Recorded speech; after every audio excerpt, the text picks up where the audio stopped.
The following excerpts are from The Shack by William P. Young and For I by Nsaya Pentanwala. These pieces convey the feelings of struggle and remind you to find peace in life.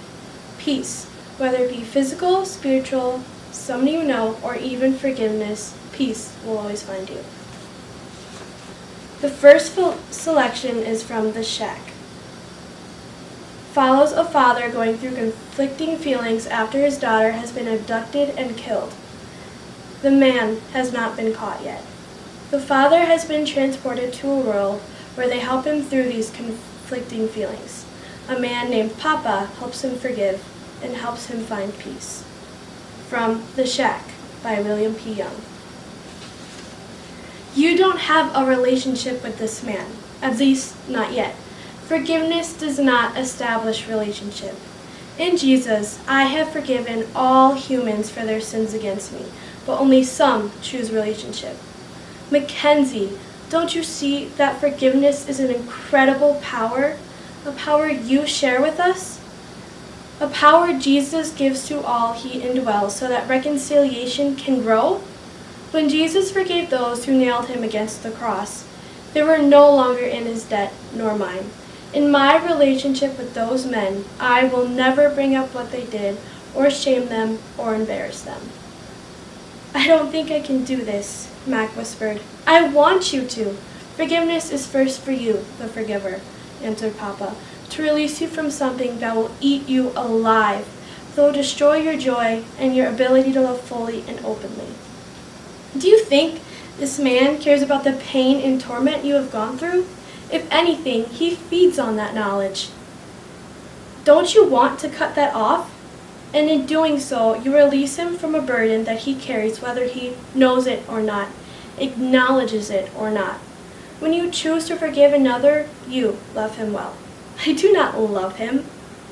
Not today you don't, but I do, Mac. Not for what he's become, but for the broken child that has been twisted by his pain. I want to help you take on that nature that finds more power in love and forgiveness than hate. So does that mean, Mac was again a little angry at the direction of this conversation, that if I forgive this man, then I let him play with Kate or my first granddaughter? Mackenzie, Papa was strong and firm.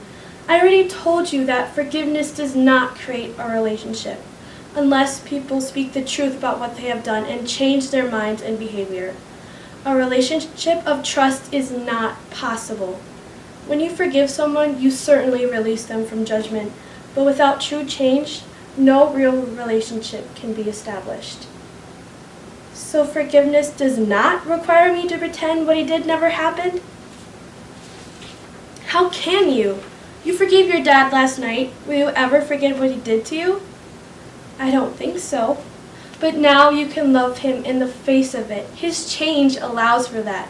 Forgiveness in no way requires that you trust the one you forgive.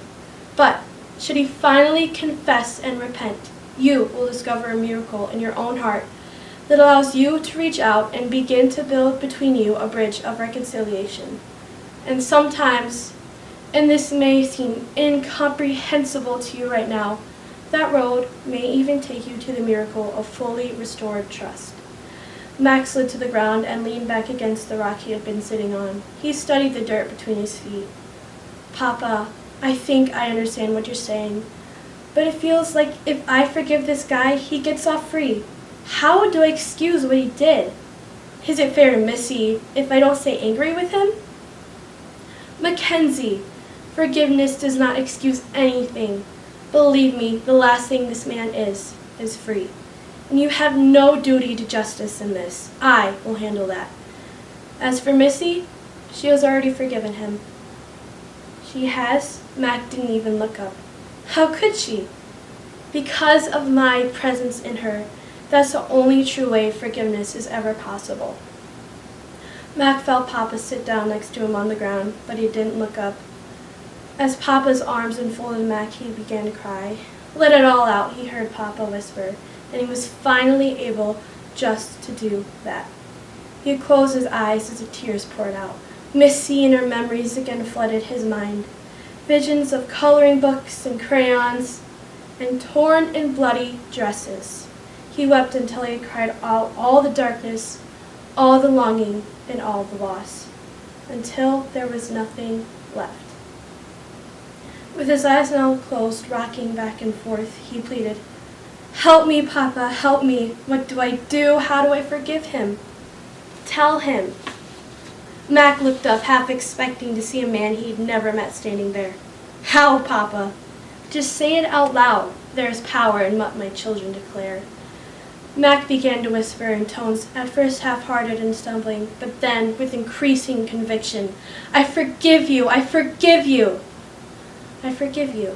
Papa held him close. "Mackenzie, you were such a joy." When Mac finally collected himself, Papa handed him a wet cloth so he could wash his face. He then stood up a little and studied first. "Wow," he said hoarsely, trying to find any word that might describe the emotional journey he had just waded through. He felt alive. He handed the handkerchief back to Papa and asked, "So is it all right if I'm still angry?" Papa was quick to respond, "Absolutely. What he did was terrible. He caused incredible pain to many. It was wrong, and anger is the right response to something that is so wrong. But don't let the anger and pain and loss you feel prevent you from forgiving him and removing your hands from around his neck." Papa grabbed his pack and threw it on. "Son, you may have to declare your forgiveness 100 times the first day and the second day, but the third day will be less, and each day after, until one day you will realize that you have forgiven completely. And then one day you will pay for his wholeness and give him over to me so that my love will burn from his life. Every vestige of corruption, as incomprehensible as it sounds at this moment, you may well know this man in a different context one day." Mac groaned, but as much as what Papa was saying caused his stomach to churn. In his heart, he knew that it was the truth.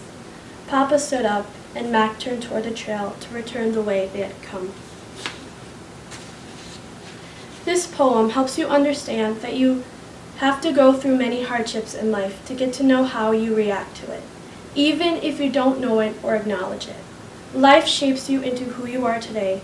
Learn to accept who you are, because life will be a void of unhappiness if you don't learn to love yourself and find peace. Before I, by Ansaya Pantanwala. Before I became strong, I knew what it was like to be weak, how difficult it is to love yourself and to find the wholeness that you seek. For I knew the light. I've had my fair share of darkness too, where my world fell into hopelessness and I didn't know how to get through.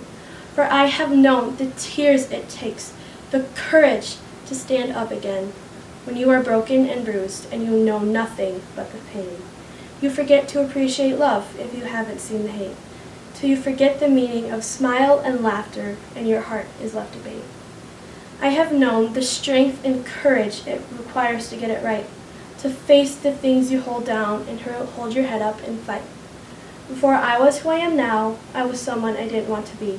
I was lost, battered, and defeated before I really knew how to be me.